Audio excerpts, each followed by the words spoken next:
ದುಃಖದ ಒಂದು ಸಮಾರಂಭದಲ್ಲಿ ಇವತ್ತಿದ್ದೇವೆ ನಾವು. ದುಃಖದ, ಸಂತೋಷದ ಸಮಾರಂಭ ಅಲ್ಲ ಇದು, ದುಃಖದ ವಿಷಯ. ನಮ್ಮ ಸತೀಶ್ ಅವರ ಕ್ರಿಯಾಕರ್ಮಗಳನ್ನು ಮುಗಿಸಿ ಇವತ್ತು ಅವರಿಗೆ ಉತ್ತರ ಕ್ರಿಯೆಯನ್ನು ನಡೆಸುವಂಥ ಕಾರ್ಯಕ್ರಮ ಇದೆ. ಈ ಒಂದು ಕಾರ್ಯಕ್ರಮದಲ್ಲಿ ಒಂದೆರಡು ಮಾತು ಅವನ ಬಗ್ಗೆ ಹೇಳಬೇಕು ಅಂತ ಇಚ್ಛಿಸ್ತಾ ಇದ್ದೇನೆ.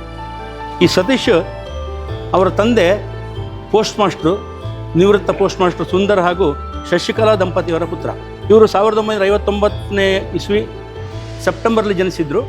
ಹಾಗೂ ತಂದೆಯವರ ಕಾರ್ಯನಿಮಿತ್ತ ಅವರು ಹೋದಲ್ಲೆಲ್ಲ ಟ್ರಾನ್ಸ್ಫರ್ ಆಗಿದ್ದ ಹೋದಲ್ಲೆಲ್ಲ ತನ್ನ ವಿದ್ಯಾಭ್ಯಾಸ ಮಾಡಿಕೊಂಡು ಹೋಗ್ತಾ ಕೊನೆಗೆ ಸುಬ್ರಹ್ಮಣ್ಯದಲ್ಲಿ ತಮ್ಮ ವಿದ್ಯಾಭ್ಯಾಸ PUC ವಿದ್ಯಾಭ್ಯಾಸ ಮುಗಿಸಿದರು. ಬೆಳ್ಳಾರೆ, ಸುಬ್ರಹ್ಮಣ್ಯ ಮುಂತಾದ ಕಡೆಯಲ್ಲಿ ವಿದ್ಯಾಭ್ಯಾಸ ಮಾಡಿ ಮುಗಿಸಿ ಬಂದರು. ಕಲ್ತದ್ದು PUC ಆದ್ರೂ ಅವರ ಮೈಂಡ್ ಯಾವುದೇ ಒಬ್ಬ IT ಟೆಕ್ನಾಲಜಿ ಕಲ್ತವನಿಗಿಂತ ಕಡಿಮೆ ಇರಲಿಲ್ಲ. ಕಂಪ್ಯೂಟರ್ ಇಲ್ಲದಂತಹ ಯುಗದಲ್ಲಿ ಜನಿಸಿ ಮತ್ತೆ ಇಲ್ಲಿ TV ಆಪರೇಟರ್ ಆಗಿ ಕೆಲಸ ಮಾಡ್ತಿದ್ದಾಗ ಎಲ್ಲ ಈ TV ಮಾಧ್ಯಮದ ಬಗ್ಗೆ ಪ್ರತಿಯೊಂದನ್ನು ತಿಳ್ಕೊಂಡು ಕಂಪ್ಯೂಟ್ರಿಗಿಂತ ಜಾಸ್ತಿ ಸ್ಪೀಡ್ ಅವರು ಅದರ ನಾಲೆಜಸ್ಸನ್ನು ತಗೊಂಡು ಒಳ್ಳೆಯ ಇದರಲ್ಲಿ ಮುಂದುವರಿತಾ ಇದ್ದರು. ಇವರು ನಾನು ಮೊನ್ನೆ ಬುಧವಾರದಂದು 25ನೇ ತಾರೀಕಿಗೆ ಬೆಂಗಳೂರಲ್ಲಿ ಹಠಾತ್ತಾಗಿ ಹೃದಯಾಘಾತ ಆಗಿ ನಿಧನ ಆದರು, ನಮ್ಮದಲ್ಲೇ ಬಿಟ್ಟು ಹೋದರು. ಇವರ ಅಗಲಿಕೆ ಇವರ ಕುಟುಂಬಕ್ಕೆ ಮಾತ್ರ ಅಲ್ಲ, ಇವರ ಸಂಬಂಧಪಟ್ಟವರ ಅವರ ಫ್ರೆಂಡ್ ಸರ್ಕಲಲ್ಲಿ ಎಲ್ಲರಿಗೂ ಸಹ ದೊಡ್ಡ ಒಂದು ಆಘಾತ. ಯಾಕೆಂದರೆ ಯಾವತ್ತೂ ಒಂದು ನಗುಮುಖದಲ್ಲಿದ್ದು ಎಲ್ಲರೊಂದಿಗೆ ಬಹಳ ಸ್ನೇಹಮಯವಾಗಿದ್ದು, ಯಾವುದೇ ವಿಷಯದಲ್ಲಿ ಯಾವತ್ತೂ ನಾವೆಲ್ಲ ಒಟ್ಟಿಗೆ ಇದ್ದವ್ರು, ಬಹಳ ವರ್ಷಗಳಿಂದ ಒಟ್ಟಿಗೆ ಇದ್ದವ್ರು. ನಾವು ಒಂದು ದಿವಸ ಅವರು ಕೋಪಗೊಂಡಂತಂತೂ ನಾವು ನೋಡಿಲ್ಲ. ಎಂಥದ್ದೇ ಪರಿಸ್ಥಿತಿ ಇರಲಿ, ಯಾವುದೇ ಇದು ವಿಷಯ ಇರಲಿ, ಅದರಲ್ಲಿ ಎಲ್ಲರನ್ನು ಸೇರಿಸಿಕೊಂಡು ನಗುಮುಖವಾಗಿ ಹೋಗ್ತಾ ಇದ್ದಂಥ ಮನುಷ್ಯ. ಇತ್ತೀಚೆಗೆ ತನ್ನ ಜೀವನವನ್ನು ಮಲ್ನಾಡು ಇನ್ಫೋಟೆಕ್ನಲ್ಲಿ ಹೆಡ್ ಆಗಿ ಕೆಲಸ ಮಾಡ್ತಾಯಿದ್ರು, ಸೇಲ್ಸ್ ಹೆಡ್ ಆಗಿ ಕೆಲಸ ಮಾಡ್ತಾಯಿದ್ರು. ಮತ್ತು ಇತ್ತೀಚೆಗೆ ಪುತ್ತೂರಲ್ಲಿದ್ದವರು ಕಾವು ಪಂಚಸಿರಿಯಲ್ಲಿ ಸ್ವಂತ ಮನೆ ಮಾಡಿಕೊಂಡು ಅಲ್ಲಿ ವಾಸವಾಗಿದ್ದರು. ತನ್ನ ಪುಟ್ಟ ಸಂಸಾರದೊಂದಿಗೆ ಮಗ ಇಬ್ಬರು ಮಕ್ಕಳು ಮತ್ತು ಹೆಂಡತಿ ಮತ್ತು ಅಮ್ಮ ಇವ್ರ ಜೊತೆ ವಾಸ ಮಾಡಿಕೊಂಡಿದ್ದರು. 2 ವರ್ಷ ಹಿಂದೆ ಅವರ ದುರಾದೃಷ್ಟ ಪ್ರಾರಂಭ ಆಯಿತು ಅಂತ ಅನಿಸ್ತದೆ ನನಗೆ. ಅವರ ನೆಚ್ಚಿನ ಹೆಂಡತಿ ದೈವಾಧೀನರು, ಅದನ್ನು ಬಹಳ ಒಂದು ಆಕಸ್ಮಿಕ ಅವರ ಜೀವನದಲ್ಲಿ ನಡೆದಂಥದ್ದು. ಅದರಿಂದ ಅವರು ತುಂಬ ನೊಂದು ಹೋದರು ಅವರು ಪಾಪ. ಅದರ ನಂತರನವರು ಮಕ್ಕಳು ಅವರು ಇಲ್ಲಿ ಪಂಚಸಿರಿಯಲ್ಲಿ ಚೆನ್ನಾಗೇ ಜೀವಿಸ್ತಾ ಇದ್ರು, ಆರಾಮಾಗಿದ್ದರು, ಎಲ್ಲ ಇದ್ದರು. ಸಡನ್ನಾಗಿ ಅವ್ರಿಗೆ ಏನಾಯಿತು ಅಂತ ಗೊತ್ತಿಲ್ಲ, ಅವರ ಆರೋಗ್ಯ ಏರುಪಾರಾಗಿ ಅವರು ಇವತ್ತು ನಮ್ಮನ್ನಗಲಿ ಹೋಗಿದ್ದಾರೆ. ತಮ್ಮ ಹಿಂದೆ ಅವರ ಅಮ್ಮ, ಅಣ್ಣ ಹರೀಶ್, ತಮ್ಮ ರಾಜೇಶ್, ಅನಿರುದ್ಧ ಮತ್ತು ಅನುರಾಗ್ ಇವ್ರನ್ನೆಲ್ಲ ಅಗಲಿ ಹೋಗಿದ್ದಾರೆ ಅವರು. ಮತ್ತು ಅಪಾರ ಬಂಧು ಬಳಗ, ಅದರ ಮಧ್ಯೆ ಅಪಾರ ಸ್ನೇಹಿತರು. ಈ ಸ್ನೇಹಿತರು ಅಂತ ಹೇಳುವಂಥದ್ದು ಅವನಿಗೆ ಬಹಳಷ್ಟು ಜನ ಇದ್ದಾರೆ. ಇಲ್ಲಿ ಅವನ ಟಚ್ಚಲ್ಲಿ ಒಮ್ಮೆ ಒಬ್ಬ ಮನುಷ್ಯ ಅವರ ಟಚ್ಗೆ ಬಂದರೆ ಅವ್ರು ಮತ್ತೆ ಅವರನ್ನು ಬಿಟ್ಟು ಹೋಗುವಂಥ ಚಾನ್ಸಸ್ಸೇ ಇಲ್ಲ. ಅಂಥ ಒಂದು ವ್ಯಕ್ತಿತ್ವ ಅವರದ್ದು. ಇಂಥವ್ರನ್ನು ಇವತ್ತು ನಾವು ಕಳ್ಕೊಂಡಿದ್ದೇವೆ. ಅವರ ಈ ದುಃಖವನ್ನು ಭರಿಸುವಂಥ ಶಕ್ತಿ ಅವರೆಲ್ಲ ಫ್ಯಾಮಿಲಿ ಮೆಂಬರ್ಸ್ಗೆ ಕೊಡಲಿ ಅಂತ ನಾನು ದೇವರಲ್ಲಿ ಪ್ರಾರ್ಥಿಸ್ತಾ ಇರ್ತೇನೆ. ಹಾಗೆ ಅವರ ಈ ಅಗಲಿದ ಆತ್ಮಕ್ಕೆ ಸದ್ಗತಿ ಸಿಗಲಿ ಅಂತ 2 ನಿಮಿಷದ ಮೌನ ಪ್ರಾರ್ಥನೆ ಮಾಡಬೇಕು ಅಂತ ತಮ್ಮೆಲ್ಲರಲ್ಲಿ ಕೇಳ್ಕೊಳ್ತಾ ಇದ್ದೀನಿ. ಮೌನ ಪ್ರಾರ್ಥನೆಯನ್ನು ಮಾಡಬೇಕಾಗಿ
ಸುದ್ದಿ ಚಾನಲ್, ಕ್ಷಣ ಕ್ಷಣದ ಸುದ್ದಿಗಾಗಿ. ವಾವ್ ವಾವ್ ವಾವ್, ಎಂಥ ವೆರೈಟಿ, ಎಷ್ಟು ಬ್ಯೂಟಿಫುಲ್ ಆಗಿದೆ ಡಿಸೈನ್ಸ್. ಸದಾ ಸಂತೋಷಕ್ಕಾಗಿ ಬನ್ನಿ ಉಳಿಯಕ್ಕೆ.